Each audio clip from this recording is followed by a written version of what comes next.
So 'లజ్జా' తర్వాత ఏంటి మళ్ళీ మీకు ఒక ప్రాపర్ రికగ్నిషన్ అనను. హ్మ్. But okay. ఈ సినిమా నుంచి మళ్ళీ నెగ్గుకు రాగలిగాననే కైండ్ ఆఫ్ సినిమా ఏది? నేను 'పంతం' చేశానండి. హ్మ్. 'పంతంలో' ఆహ్, 'గోపీచంద్ పంత్.'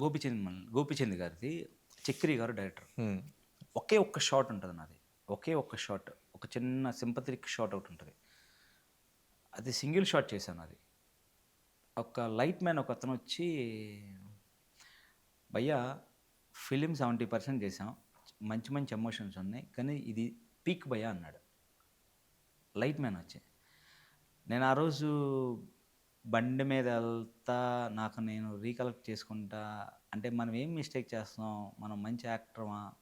ఓకే. ఫైన్. యాక్టరం కాబట్టే ఒకతనొచ్చి మనల్ని అప్రిషియేట్ చేశాడు. లేకపోతే ఒక లైట్ మ్యాన్ వచ్చి మనకు చెప్పాల్సిన అవసరం లేదు ఫస్ట్ ట్రూ. ట్రూ. పాయింటు.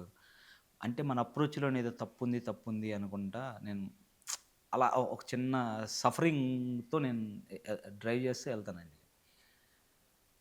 ఒక 2 మంత్స్ తర్వాత నాకు కో ఎడిటర్ గారు రమేష్ అన్నని కాల్ చేశాడు. "శివ బాబీ గారు నీ షాట్ ఎడిట్ రూమ్‌లో చూసాడు. భలే చేసాడా ఈ అబ్బాయి ఎవరు?